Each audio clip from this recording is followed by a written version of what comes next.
Hello my YouTube family, कैसे हैं आप सब लोग। Welcome my YouTube channel voice of Nilofar. तो चलिए आज की कहानी शुरू करते हैं। अकेलापन। कोमल जी सरकारी स्कूल की अध्यापिका के पद से 3 वर्ष पहले ही रिटायर हुई थी और सुख से अपने पति के साथ जीवन गुजार रही थी। लेकिन माहवारी ने उनके पति को अपने आगोश में ले लिया। जीवन साथी के चले जाने से कोमल जी अंदर तक टूट गई। फिर बेटा बहू के कहने पर उनके साथ मुंबई आ गई। उनका जीवन एकदम बदल सा गया था।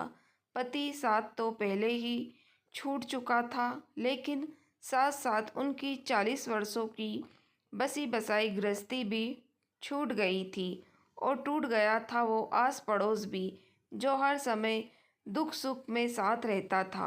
महानगर के पार्क की बेंच पर एक उदास भाव से बैठी कोमल जी विचारों में खो सी गई थी। सुबह का समय था। कुछ लोग सैर करने आए थे तो कुछ योगा कर रहे थे, तो कहीं कुछ बुजुर्ग बैठे हुए अपना जमाना याद कर रहे थे। लेकिन कोमल जी अपनी ही दुनिया में ही अपने विचार रही थी। तभी अचानक एक आवाज़ से उनकी तृष्णा भंग हुई। मुस्कुराते रहिए, जिंदगी बहुत खूबसूरत है। कोमल जी ने देखा कि लगभग 65 से 70 वर्ष के एक बुजुर्ग आदमी पास वाली बेंच पर बैठे हुए उनकी ओर देखकर मुस्कुरा रहे थे। ना चाहते हुए भी कोमल जी बदले में मुस्कुराने लगी। इस अनजान शहर में पहली बार किसी ने उनसे बात की थी। बोतल से पानी पीते हुए वो बुजुर्ग व्यक्ति बोले, मेरा नाम मदन लाल है। मैं यहीं पास वाली बिल्डिंग में रहता हूँ। आप बहुत परेशान जान पड़ती है। पिछली बातों को भूलकर आगे बढ़िए। चलने का नाम ही जिंदगी है। ऐसा कहते हुए वो बुजुर्ग व्यक्ति फिर से सैर करने चले गए और कोमल जी उनके जाने के बाद मन ही मन बोली, जिनकी ज़िंदगी में दुख ही ना हो उन्हें तो ज़िंदगी खूबसूरत ही लगेगी ना। ज्ञान तो सब देते हैं, लेकिन हमारे साथ क्या बीत रही है ये तो हम जीने ही जाने। अब कोमल जी हर रोज़ पार्क आने लगी और लगभग हर रोज़ ही मदन लाल जी से नमस्ते राम राम हो जाती। और एक दिन मदन लाल जी ने पूछा कि क्या आप बाहर से आई हो, तो कोमल जी बोली, दरअसल पहले मैं कानपुर में रहती थी। बेटा बहू नौकरी करते हैं ना, लेकिन महामारी के कारण मेरे पोते के स्कूल बंद हैं, इसलिए उसकी देखभाल के लिए बेटा बहू मुझे यहाँ ले आए। पति के देहांत के बाद अब मैं कानपुर में बिल्कुल अकेली रह गई थी। मेरी बेटी का ससुराल भी यहाँ मुंबई में है। कभी कभार बेटी से मिलना भी हो जाएगा, ये सोचकर यहाँ चली आई। फिर मदन लाल जी बोले, मुंबई शहर में आपका स्वागत है। चलिए आपको दूसरे हम उम्र लोगों से भी मिलाता हूँ। दरअसल यहाँ पार्क में बुजुर्ग लोगों का एक ग्रुप बना है, जहाँ हम सब लोग एक दूसरे के सुख दुख में शामिल होते हैं, हंसते हैं, बातें करते हैं, कभी भजन गाते हैं तो कभी पुराने गाने भी गुनगुना लेते हैं, कभी जन्मदिन मनाते हैं तो कभी त्योहार। उनकी बात सुनकर कोमल जी को खुशी हुई और उन्होंने ग्रुप में शामिल होने की इच्छा जताई। तो मदन लाल जी ने उन्हें ग्रुप के अन्य सदस्यों से मिलाया और ग्रुप में शामिल कर लिया गया। उस ग्रुप के अधिकतर लोग अपना जीवन साथी खो चुके थे। किसी की कोई बीमारी थी तो किसी की कोई। लेकिन कोमल जी ये देखकर हैरान थी कि सभी लोग जिंदा दिल थे और ऊर्जा से भरपूर जीवन जी रहे थे। उन लोगों से मिलकर कोमल जी की उदासी कहीं दूर चली गई। हर रोज़ सुबह और शाम वो सब लोगों के साथ अपना समय बिताने लगी। अक्सर कोमल जी अपनी बेटी को फ़ोन करके पार्क में आने वाले बुजुर्गों के बारे में बातें किया करती थी। मन माँ की हम उम्र लोगों के साथ मेल जोल की बातें सुनकर उनकी बेटी को बहुत खुशी हुई। एक दिन कोमल जी ने नोटिस किया कि पार्क में आने वाले सभी बुजुर्ग उनसे बड़े थे, परंतु सब लोग चुस्त दुरुस्त थे और अपने आप को अप टू डेट रखते थे। जब घर आकर उन्होंने अपना चेहरा आईने में देखा तो उन्हें लगा कि समय से पहले ही उन्होंने अपने आप को बूढ़ा बना लिया है।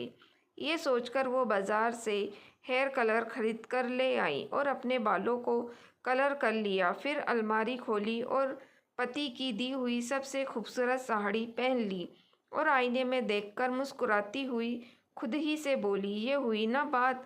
शाम के समय जैसे ही पार्क जाने के लिए बाहर निकलने लगी, उसी समय उनकी बहू की नज़र उन पर पड़ी। देखकर उसका मुंह खुला का खुला रह गया और बोली, ये सब क्या है माँ जी। उसने झट से अपने पति अमित को आवाज़ लगाई और बोली, देखिए तो ज़रा आखिर हो क्या गया है तुम्हारी माँ को। ये क्या सजने संवरने की उम्र है। जैसे ही बेटे ने उनकी ओर देखा तो मुंह पर हाथ रखकर हंसने लगा। तभी बहू बोली, माँ जी ये सब पहनने की आपकी उम्र नहीं है और आप तो पापा भी नहीं रहे। बेटा बहू का व्यवहार देखकर कोमल जी का दिल टूट सा गया और वो चुपचाप जाकर अपने कमरे में बैठ गई।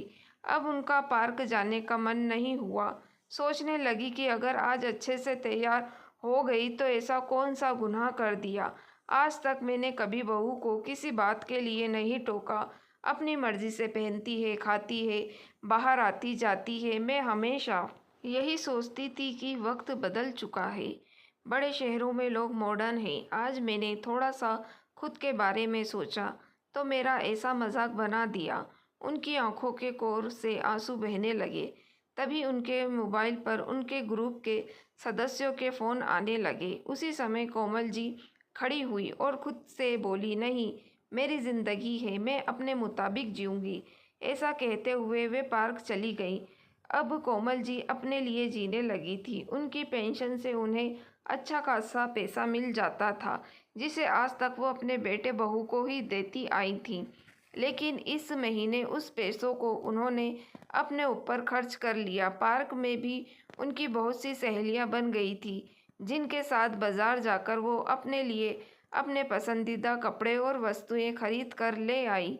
लेकिन बहू को ये सब खटकता रहता और अपने पति के कान भरते हुए कहने लगी, आप माँ जी को रोकते क्यों नहीं, कितना फिजूल खर्च करने लगी है। हमारे हाथों में तो एक पैसा भी नहीं देती। उनके आने से हमारा खर्चा भी तो बढ़ गया है। पत्नी की बातों में आकर कोमल जी का बेटा अमित उनके पास आया और कहने लगा, माँ जी इस बार आपने पेंशन के पैसे क्यों नहीं दिए। उनकी बात सुनकर कोमल जी हैरान रह गई। तभी उनकी बहू बोली, अरे इस उम्र में इतनी फिजूल खर्ची क्या अच्छी बात है।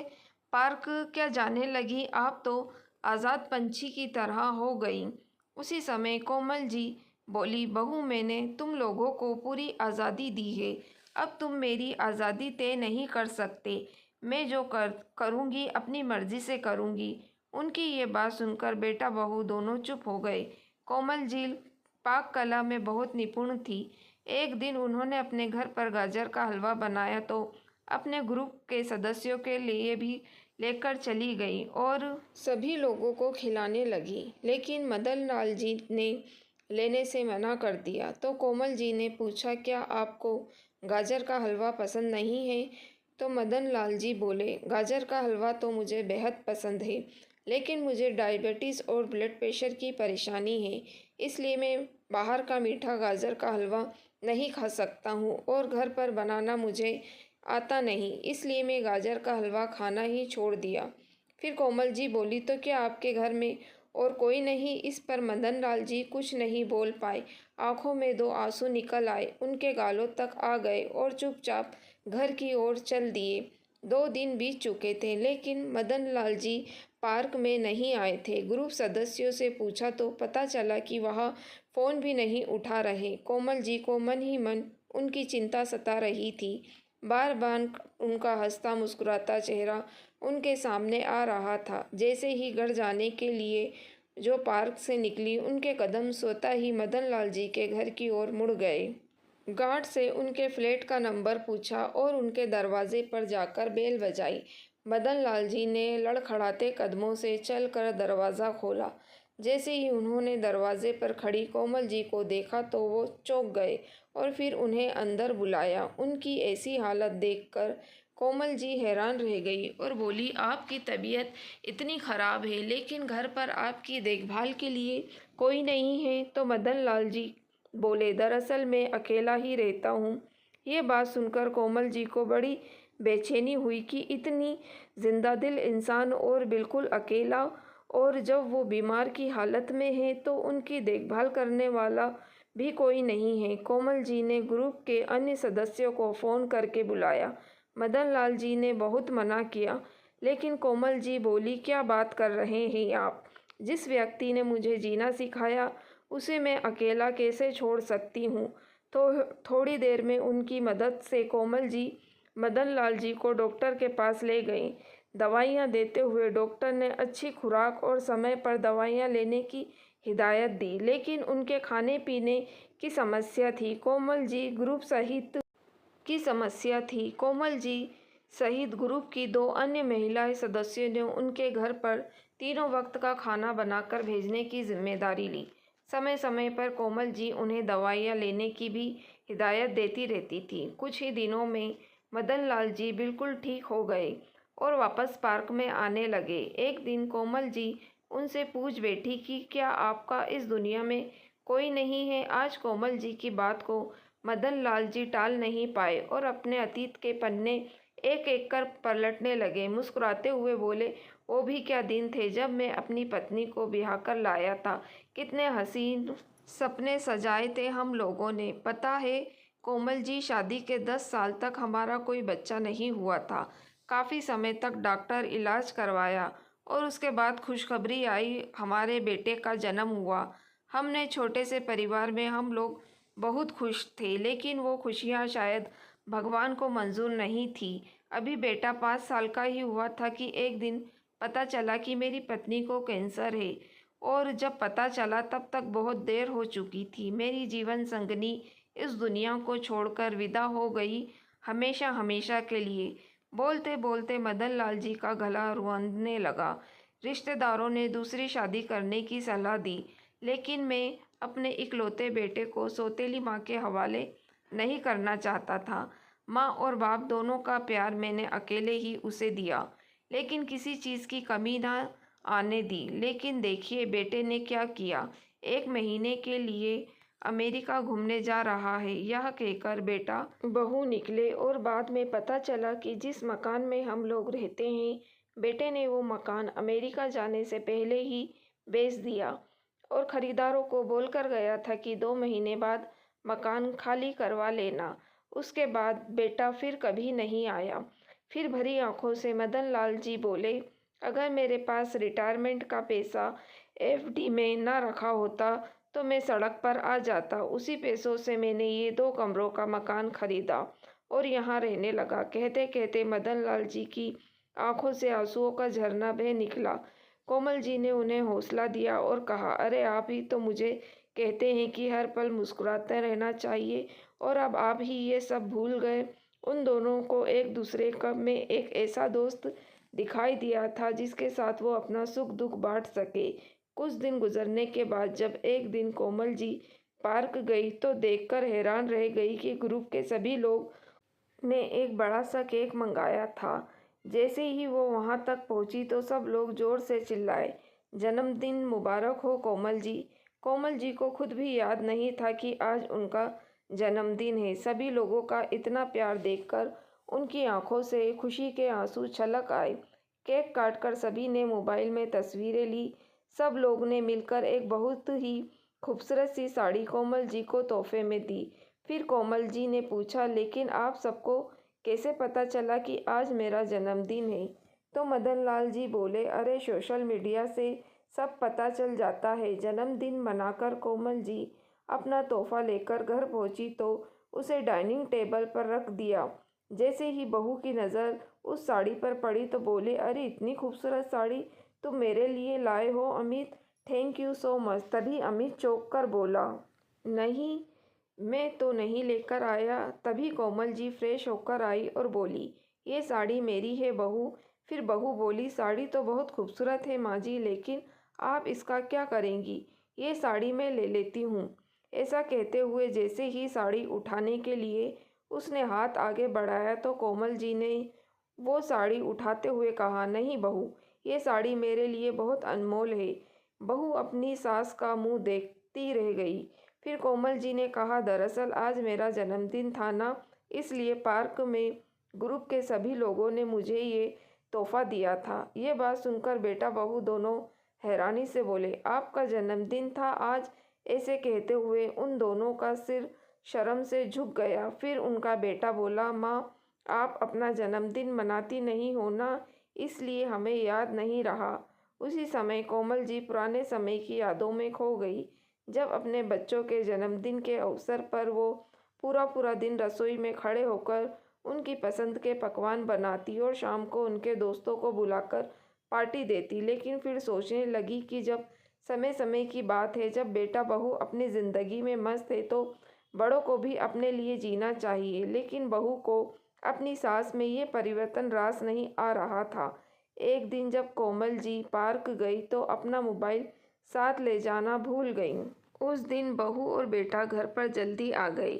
बहू की नज़र सासू माँ के मोबाइल पे गई तो उठाकर चेक करने लगी, लेकिन जब देखा कि सासू माँ व्हाट्सएप और फेसबुक पर है तो वो दंग रह गई और नमक मिर्च लगाकर अपने पति को मदन लाल जी के द्वारा भेजे गए गुड मॉर्निंग और गुड नाइट के मैसेज दिखाने लगी। अब तो बेटे को भी माँ में खोट दिखाई देने लगा। बस फिर क्या था, जैसे ही कोमल जी घर वापस लौटी तो बेटा बहू दोनों जैसे तैयार बैठे थे उन पर बरसने को। अपनी माँ को कुछ बोलने का मौका दिए बगैर वो उनके चरित्र पर उंगली उठाने लगे। कोमल जी स्तंभ रह गई। फिर खुद को संभालते हुए बोली, क्यों बहू, 2 दिन पहले ही अपने ऑफिस के दोस्त के लिए तुमने घर पर पार्टी रखी, जिसमें तुम्हारे ऑफिस के सभी दोस्त आए थे, जिसमें पुरुष भी थे और महिलाएं भी, लेकिन मैंने तो तुम्हारे चरित्र पर उंगली नहीं उठाई। फिर तुम मेरे बारे में ऐसे कैसे बोल सकती हो? कोमल जी के मुंह से दो टूक जवाब सुनकर उनकी बहू के पास शब्द नहीं बचे और पैर पटकती हुई अपने कमरे में चली गई। अगले दिन बेटा बहू के ऑफिस जाने से पहले ही कोमल जी पोते के लिए खाना बनाने के लिए रसोई घर में गई तो फर्श पर पानी गिरा होने के कारण उनका पैर फिसल गया और धम से ज़मीन पर गिर गई। उनकी बाजू में गंभीर चोट आई और कमरे में भी बहुत ज़्यादा दर्द हो रहा था। उनके पोते ने तुरंत फ़ोन लगाकर अपने पापा को सारा हाल बताया और उन्हें जल्दी आने को कहा। डॉक्टर से चेकअप करवाया तो पता चला उनकी बाजू की हड्डी में फ्रैक्चर हुआ। डॉक्टर ने बाजू पर प्लास्टर चढ़ाया और दवाइयाँ देकर शाम तक उन्हें घर भेज दिया। लेकिन अब उनका पार्क जाना छूट गया। मदन लाल जी उन्हें फ़ोन करते या मैसेज करते तो वो किसी बात का जवाब नहीं देती, चुपचाप लेटे हुए आंसू बहाती रहती। काम वाली बाई खाना पकाकर रख जाती और बेटा बहू रोज़ाना अपने काम पर चले जाते। दोनों में से किसी ने भी एक दिन की छुट्टी लेना भी ज़रूरी नहीं समझा। कोमल जी को उठने बैठने में भी कष्ट होता था, लेकिन किसी को क्या फ़र्क पड़ता था। एक दिन ग्रुप के सारे बुजुर्ग सदस्य उनके घर पर आ गए। किसी के हाथ में फूल थे तो किसी के हाथ में गेट वेल सुन के कार्ड थे। कोई समोसे लेकर आया था तो कोई जलेबियाँ। उन्हें देखकर बिस्तर पर पड़ी कोमल जी को ऐसा लग रहा कि जैसे उन्हें कोई अपना मिल गया हो। उनके चेहरे पर मुस्कुराहट बिखर गई। हंसी मजाक करते हुए सबने स्वादिष्ट व्यंजनों का आनंद उठाया और हंसते बतियाते 1 घंटा बीत गया। अब कोमल जी को चिंता होने लगी, क्योंकि उनके बेटे और बहू के आने का वक्त हो रहा था। अंदर ही अंदर उन्हें डर लग रहा था कि बहू क्या बोलेगी। उसी समय दरवाजे की घंटी बजी और बेटा बहू अंदर आ गए और अंदर का दृश्य देखकर हैरान रह गए। सब लोगों के जाने के बाद उनकी बहू बोली, ये मेरा घर है या धर्मशाला, जिसे देखो मुंह उठाए चला आता है। और माँ जी, आप हमारे सामने तो बड़ा दर्द का नाटक करती हैं और हमारी पीठ पीछे अपने दोस्तों को बुलाकर घर में पार्टी कराती हैं। अरे कुछ तो शर्म कीजिए। आपकी इन हरकतों का हमारे बच्चों पर क्या असर पड़ेगा? बहू की ये बात सुनकर कोमल जी चुपचाप लेटी रही। आज उन्हें अपने पति की बहुत याद सता रही थी। सोचने लगी, उनके रहते मजाल है कोई मुझ पर उंगली उठा सके और आज अपमान के कड़वे घूंट पीने पर मजबूर हो गई हूँ। दिन बीतने लगे और करीब 1.5 महीने बाद कोमल जी का प्लास्टर उतार दिया गया। अब वो फिर से पार्क जाने लगी और धीरे धीरे उनकी मुस्कुराहट वापस आने लगी। लेकिन बहू के ताने थे जो बंद होने का नाम नहीं ले रहे थे और बेटा सब कुछ सुनकर भी अनसुना कर देता। घर के माहौल से परेशान होकर एक दिन कोमल जी ने ठान लिया, बस अब और नहीं। जीवन की सांझ तो हो ही चुकी है और न जाने कब इस जीवन का अंत हो जाए, तो इससे पहले मैं स्वयं के लिए जीना चाहती हूँ। मुझे जो अच्छा लगेगा मैं वो करना चाहती हूँ।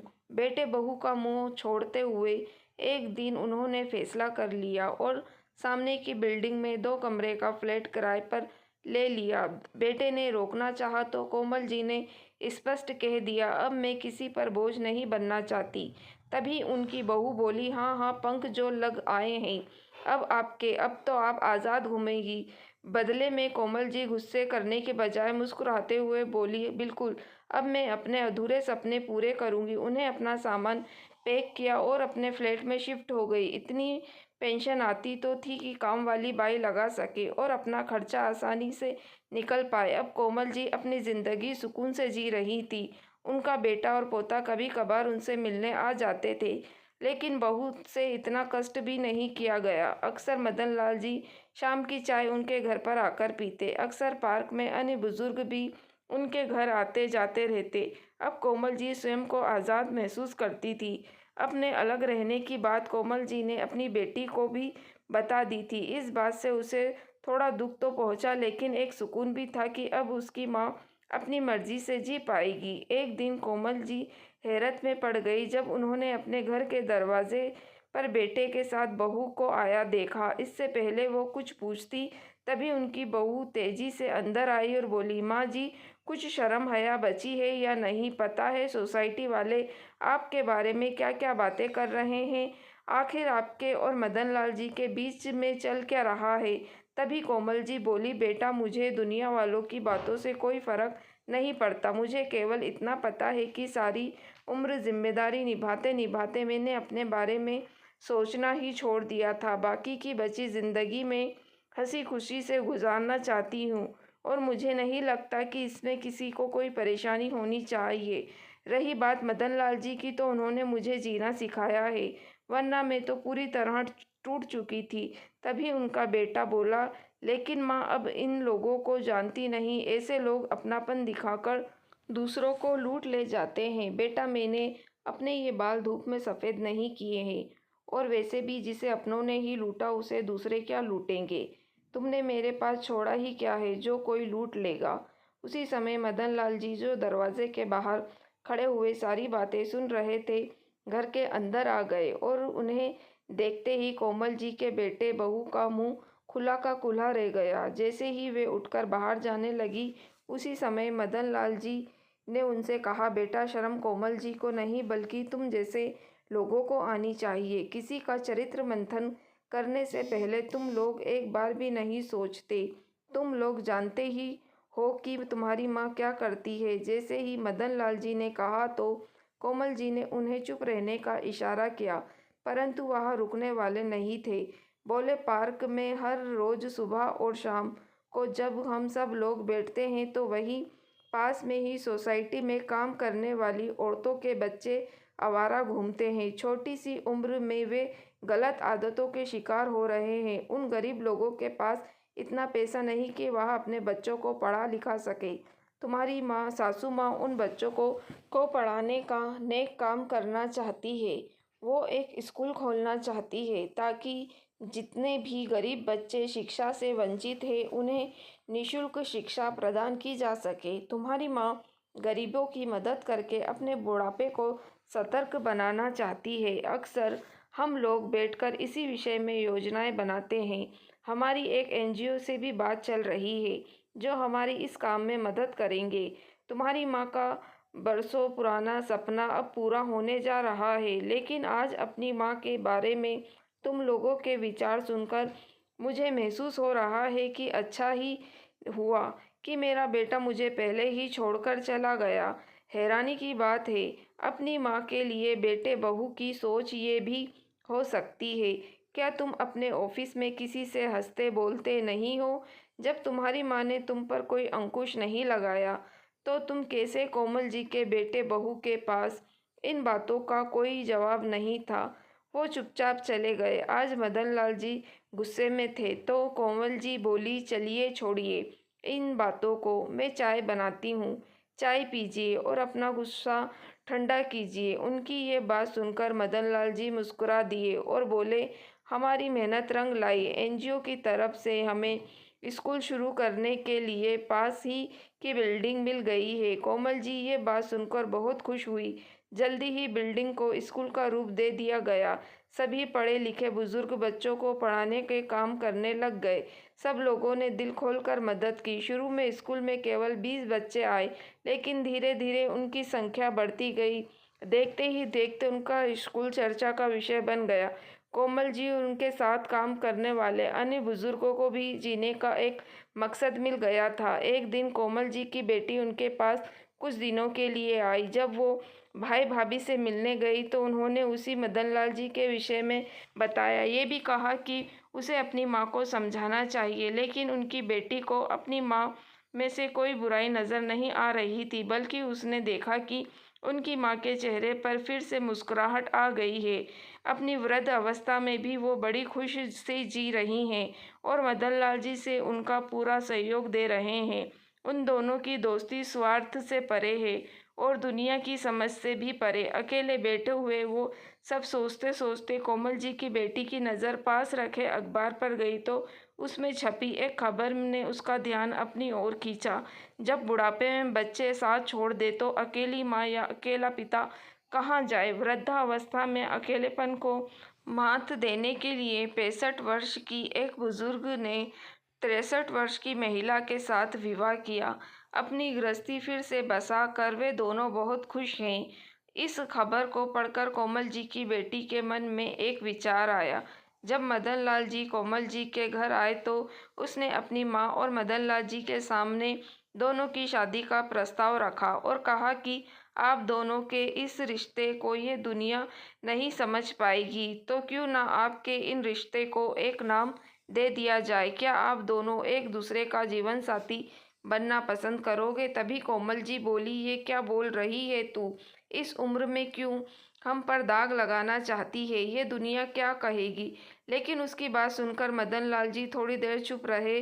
दिमाग में बहुत कुछ चल रहा था। कोमल जी के गुस्से को देखकर उन्होंने कुछ ना कहना ही मुनासिब समझा और अपने घर लौट गए। फिर कोमल जी की बेटी ने उन्हें समझाया, माँ, अगर जीवन की राह में कोई अच्छा साथी मिल जाता है तो साथ चलने में कोई नुकसान नहीं है। कोमल जी सोचते सोचते अपने पति की तस्वीर के सामने बैठ गई। उनका मन बेचैन हो रहा था। सोचने लगी कि मैं अपने पति को धोखा तो नहीं दे सकती, लेकिन फिर भी अगले ही पल विचार आया कि मेरा पति भी तो यही चाहते थी, मेरे होठों पर हमेशा मुस्कुराहट रहे। मेरी आंखों में आंसू देखकर तो उन्हें भी चैन नहीं मिलता होगा। फिर अगर दोस्ती एक रिश्ते के नाम में दे दिया जाए तो दुनिया का मुंह बंद हो जाएगा। मदन लाल जी को भी इस रिश्ते से कोई हर्ज नहीं था।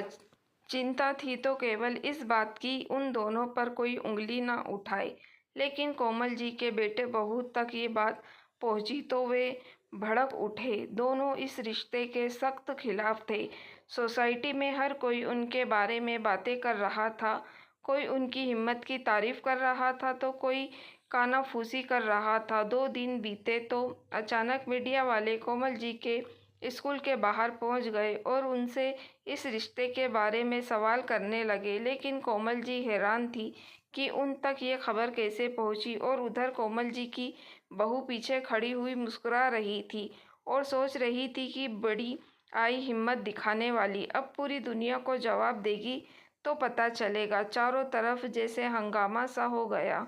लेकिन कोमल जी ने सोच लिया था कि आज वो चुप नहीं रहेंगी। जब मीडिया वालों ने पूछा कि क्या ये सच है कि इस उम्र में आप मदन लाल जी से शादी करने जा रही हैं? अपने स्कूल के बच्चों को क्या आप यही शिक्षा देने चली हैं? कोमल जी ने खुद को मजबूत बनाते हुए गहरी सांस ली और बोली, ये बिल्कुल सच है कि हम दोनों शादी करने जा रहे हैं, पर इसके लिए मजबूर करने वाला कौन है? ये समाज। हमारा शादी करने का मकसद केवल अपना अकेलापन बांटना है, वो अकेलापन जो आज की पीढ़ी ने हमें दिया है। अरे हम लोग तो वृक्ष के सूखे हुए पत्ते जो कब झड़ जाएं नहीं मालूम, लेकिन जब तक वृक्ष से जुड़े हैं तब तक खाद और पानी की दरकार तो हमें भी है। किसी से हंसना बोलना हमें भी अच्छा लगता है। अगर हम एक दूसरे का सुख दुख बांट लेते हैं, हंस बोल लेते हैं, तो ये भी समाज को रास नहीं आता। तभी मदन लाल जी आए और कोमल जी का हाथ थामते हुए बोले, शादी करने का फैसला हमने इसलिए लिया है ताकि समाज के सामने हमारे रिश्ते पर मोहर लग जाए और किसी को हमारा हंसना बोलना ना अखरे। अब भी यदि किसी के मन में कोई सवाल है तो बोलो। तभी भीड़ में से तालियों की आवाज़ आने लगी। ये तालियां कोमल जी और मदन लाल जी के बुजुर्ग साथी बजा रहे थे। देखते ही देखते पूरा स्कूल तालियों की गूंज उठा। सब उनके साहस की सराहना कर रहे थे। तो दोस्तों, अब आपको ये कहानी कैसी लगी, लाइक और कमेंट करके ज़रूर बताइए। मेरी वीडियो को शेयर करना ना भूलिएगा। मेरे चैनल वॉइस ऑफ नीलोफर को भी सब्सक्राइब ज़रूर कीजिएगा। Thank you for watching.